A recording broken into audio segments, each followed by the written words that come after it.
Estamos, então, dando início à segunda parte da aula 4 do minicurso de Introdução à Teoria da Demonstração em Aristóteles, dos cursos de inverno da FEFELESH e da USP.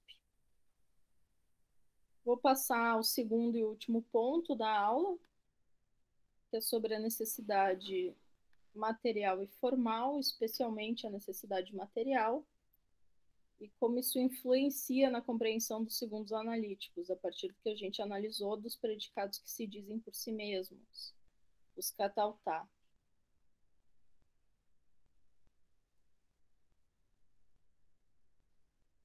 Estão vendo a tela, pessoal? Sim. Ok. Bom, visto que já tratamos da necessidade formal na teoria do silogismo na aula 1, brevemente, né, mas deixei claro que se trata de uma relação somente entre as premissas, uma relação intrínseca entre as premissas e que se fundamenta na passagem do valor de verdade dessas para a conclusão, na habilitação, né? Sem considerar o conteúdo dessas premissas. Eu vou focar mais na necessidade material, de fato, que é o que nos interessa nos segundos analíticos e na teoria da demonstração. No entanto, ainda vou... Um minuto. No entanto, ainda vou retomar alguns pontos aqui, apenas com vistas a esclarecer a contraposição que eu quero fazer entre uma necessidade formal, embasada essencialmente nos primeiros analíticos, e uma noção de necessidade material ou ontológica, que se serve da formal, né, também, tendo como requisito a mais essa materialidade, né, mais peculiaridades, conforme a gente viu que são justamente esses predicados que se dizem por si mesmos e a predicação universal. Quanto à necessidade formal do silogismo, só para revisar 2 pontos. A ideia de formalidade se funda no fato de que, não importa quais sejam os conteúdos e valores de verdade das premissas, sua necessidade reside no estabelecimento correto, também conhecido como a noção de perfeição, da relação entre termos e premissas e conclusão.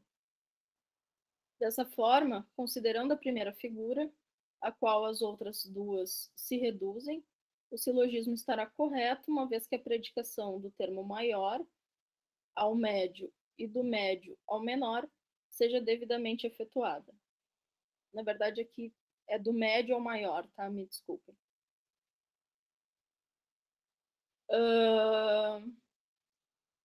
Se essas relações estiverem formalmente bem estabelecidas, será impossível negar ou não reconhecer a conclusão. Isso é basicamente o resumo, né, do que seria a necessidade formal.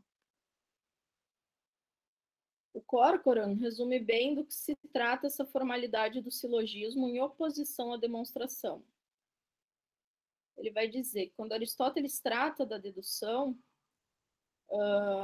o processo de extrair informação contida em premissas postas ou dadas, né, tendo em conta que essas premissas são conhecidas por serem verdadeiras, ou ainda que elas sejam verdadeiras, né?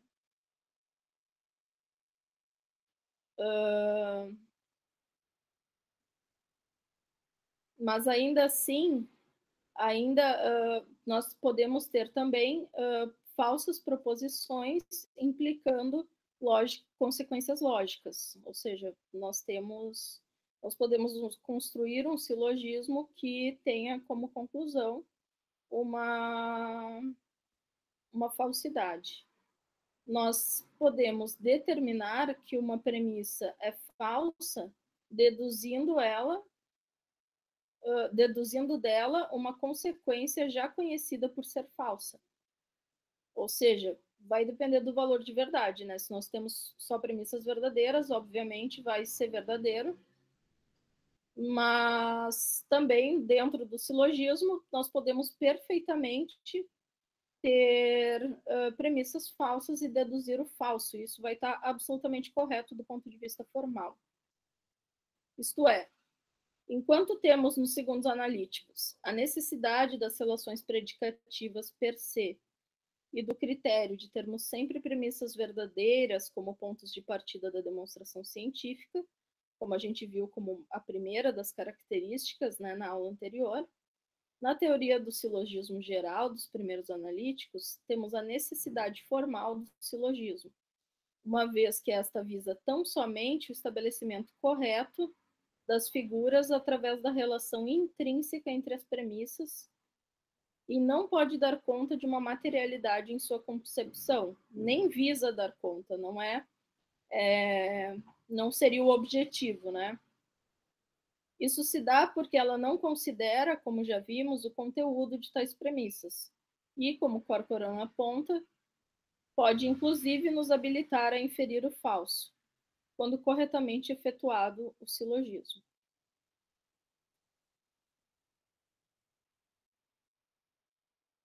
Bom, sobre a necessidade material, então, que é o que mais nos interessa aqui. Contudo, para uma teoria da ciência, ou ainda para ter conhecimento em sentido estrito, tal como o conhecimento é apresentado nos segundos analíticos, não basta conhecer as relações entre inferências, mas sim entre coisas, que estarão expressas em enunciados, é claro. Isso significa poder dar conta das relações causais, por sua vez também serão necessárias. É a este tipo de conhecimento das condições de possibilidade que repousam não apenas em uma habilitação formal da passagem das premissas para a conclusão, mas sim nas relações ontologicamente necessárias e causais que se delineiam em determinada predicação, que Ross, bem como outros, o Corcoran, Corbelier, etc., vários autores, Gramston, eles vão chamar, então, de lógica material de Aristóteles, que vai dizer respeito justamente à sua teoria da ciência, à sua teoria demonstrativa, a filosofia da ciência. Eu entendo como uma teoria demonstrativa que visa preparar a uma filosofia da ciência, não uma filosofia da ciência propriamente dita, nem uma epistemologia. Mas isso é outra discussão. E, em última análise, poderemos dizer que sua lógica material, em oposição, ou mais provavelmente, uma vez que a demonstração é uma espécie de silogismo, é uma complementação formal. Nada mais é que a silogística aplicada à sua teoria da ciência, só que com mais requisitos. Esses requisitos materiais, que nada mais são que os predicados que a gente viu. Esses requisitos materiais, portanto, como já vimos, são apoiados nos requisitos das premissas, embora a sua condição suficiente seja a análise das predicações per se. A natureza e a relação entre esses dois tipos de predicação, tanto entre si mesmas, quanto enquanto os requisitos para ver necessidade na ciência, que aqui chamamos de material ontológica, estão por fim explicitadas na seguinte passagem de 1.4.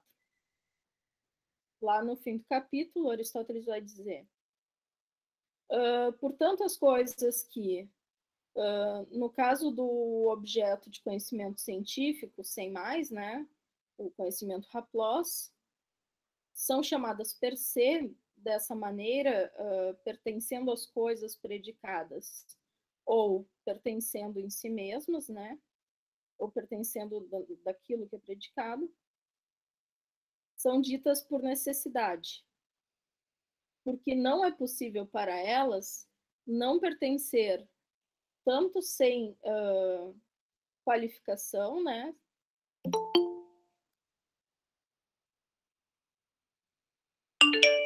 Tanto pertencer num sentido não qualificado,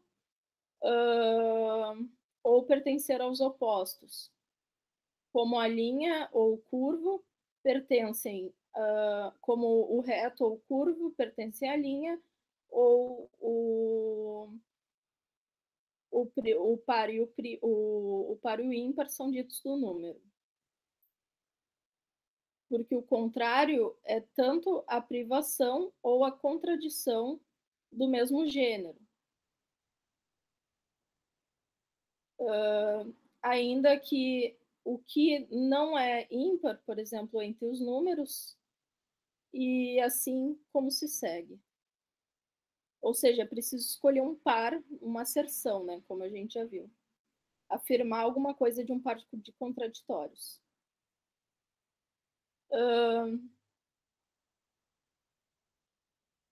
E assim é que isso é necessário asserir ou negar. E isso será necessário também para os atributos per se que, enfim, pertencem, né, a algo, que se dizem de algo.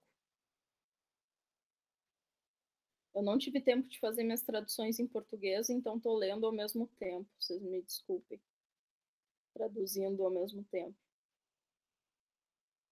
Na medida em que algo em que é necessário, explicando então essa passagem, na medida em que é necessário asserir ou negar em um par de contraditórios, ou seja, Aristóteles está tomando par contraditórios como aquilo que forma a proposição, né? A partir de uma asserção ou negação, nós formamos uma proposição.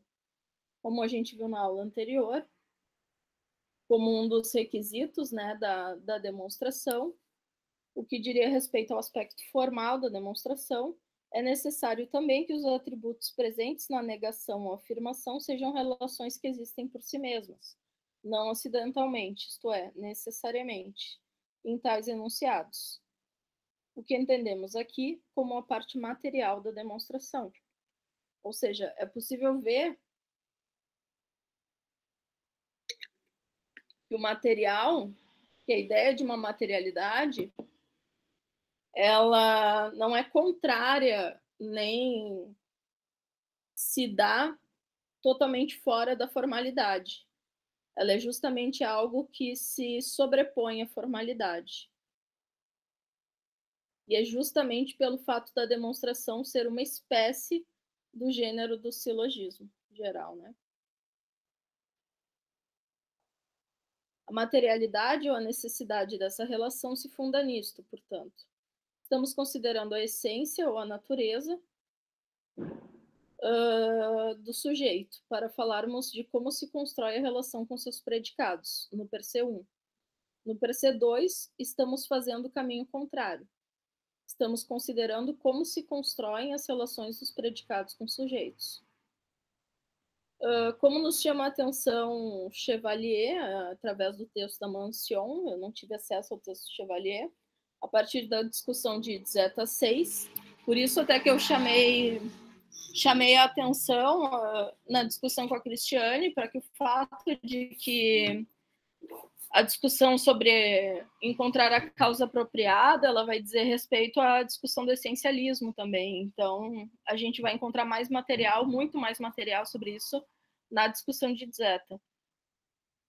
Então, o Chevalier vai nos dizer, a essência é indivisível, ela contém, né, necessariamente sua existência própria e a existência de suas determinações.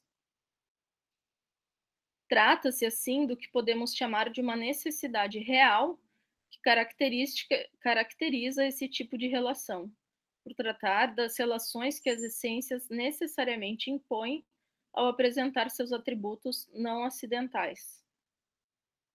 Na medida em que a necessidade, como vimos, não vai residir essencialmente nas características das premissas da demonstração, em parte ela vai residir, né? Mas só como condição necessária, não suficiente, mas sim no que a partir dessas características é considerado por si mesmo, as noções de necessidade material e per se são, portanto, implicadas reciprocamente. O que eu quero dizer com isso? Que o coração da necessidade material está justamente na discussão de um 4 e nos predicados catal per se. Uma ressalva sobre o método, tá? Com a finalidade de exegese e esclarecimento metodológico conceitual, essa separação entre necessidade formal e material, que implica uma ideia de lógica formal presente nos primeiros analíticos e material nos segundos, tentamos apresentar como referentes a operações distintas, mas elas não podem ser levadas ao pensarmos em um método lógico completo, digamos assim, ou pelo menos no que diz respeito à demonstração, no sentido das operações da teoria demonstrativa, separadamente. Devemos levar em conta ambas as operações, afinal, como procuramos apresentar aqui, ao tomarmos a necessidade formal do silogismo, ou em termos contemporâneos, como os conceitos são expressos, que o Gramsci vai usar, devemos tomar também a forma como eles são conceitualizados, ou seja, a materialidade. Portanto, chamamos de necessidade material ou ontológica a presente na teoria demonstrativa dos segundos analíticos, e dependente também da teoria, por exemplo, da verdade como correspondência, presente na metafísica, da ideia de causalidade, etc. Mas, essencialmente, aqui no que está sendo construído nos segundos analíticos, aquela com a qual a ciência opera, mas não devemos esquecer que há também um caráter formal que a embasa. A materialidade seria, portanto, sobreposta à formalidade na demonstração, como um requisito a mais, digamos assim, para fins didáticos, né?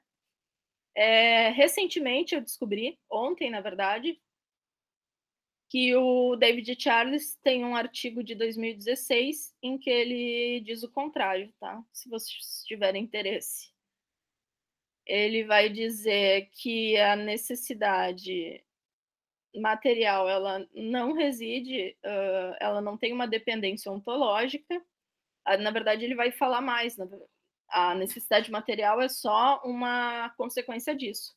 Ele vai dizer que os nossos assentimentos aos valores de verdade, eles, na teoria da verdade como correspondência, eles não vão estar baseados em estados de coisas, como eu apresentei para vocês, mas sim em atos, não vou chamar de ato mental, porque isso remonta à neoescolástica, mas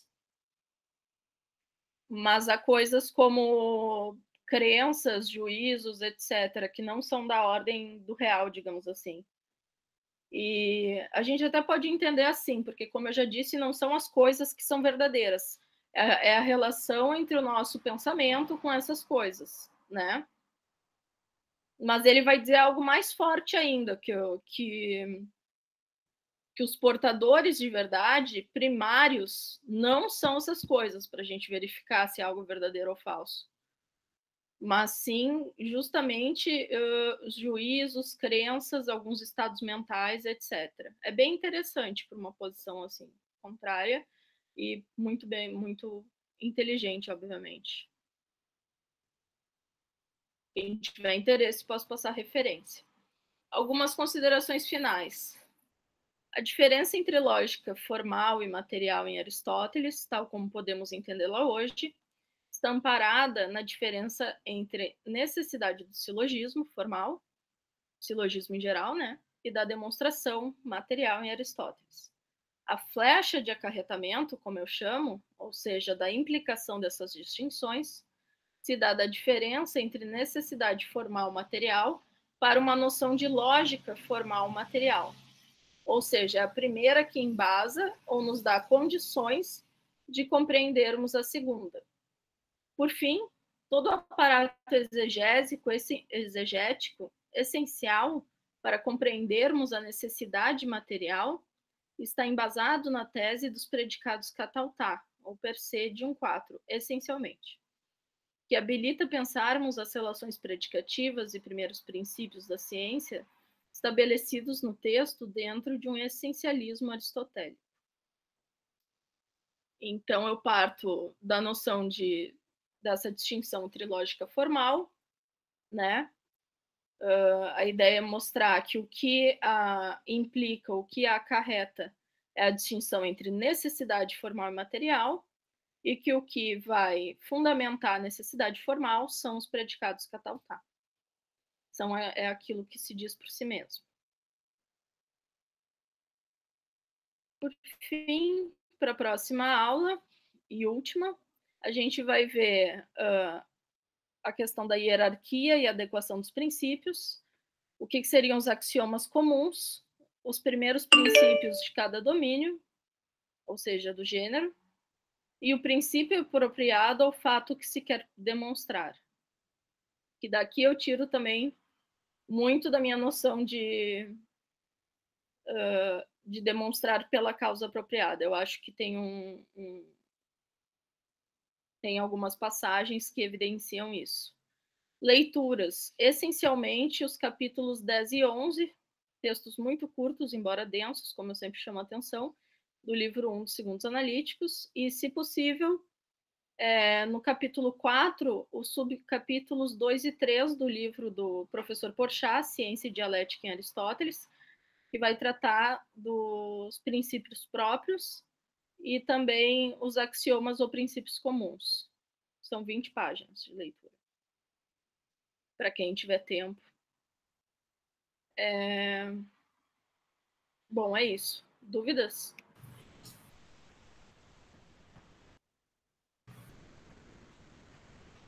Mariane, a próxima aula é quinta-feira, certo? Isso, é a nossa última aula. Não é dia 30 a nossa última? Segunda? Sim, mas... Ah, não, vai dar até... A gente está na aula 4. Não, vai ser quinta-feira. Desculpa. Achei que fosse 30. Mas não vai ser. Desculpa. Ah, ok. Então a aula 5 vai ser no dia 26, é isso? Isso, desculpa. Eu me desorientei aqui. Não, é que eu perguntei porque eu faço um planejamento para conseguir estar aqui, que eu estou dando aula e estou... Ah, tá. Aí, é só para saber até onde vai. Se vocês quiserem mais tempo para ler, eu posso deixar essa aula para a próxima segunda. Ah, isso seria maravilhoso. Todos de acordo? Por mim, pode ser, tranquilo. Na verdade, é a aula que vai ter menos leitura, mas... Não, mas é porque as leituras que estão em andamento podem ser finalizadas e a gente pode acrescentar mais essa. Ter uma discussão melhor. Então tá, fica combinado. Deixa eu parar a gravação aqui, que já estamos nas combinações.